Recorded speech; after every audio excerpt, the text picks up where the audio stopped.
Hello everyone, welcome back to my channel. I'm yet again back with another tutorial video for you guys on App Guide, and in today's video I'm going to show you how you can log into your Sam's Club app.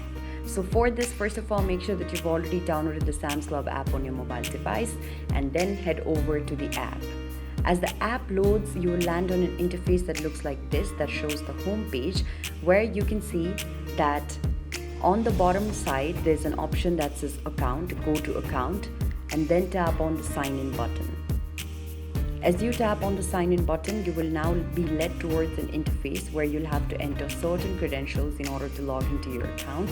So for this, what you have to do is you have to type in your email and your password and then tap on the sign in button in order to be able to log into the Sam's Club account. So this is basically how it works. It's quite a simple process, and I hope that with the help of this video, you'll be able to sign into your own Sam's Club account.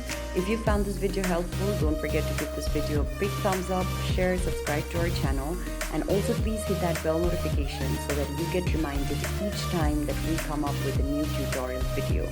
Thank you so much for watching, you guys. I'll see you around in the next time.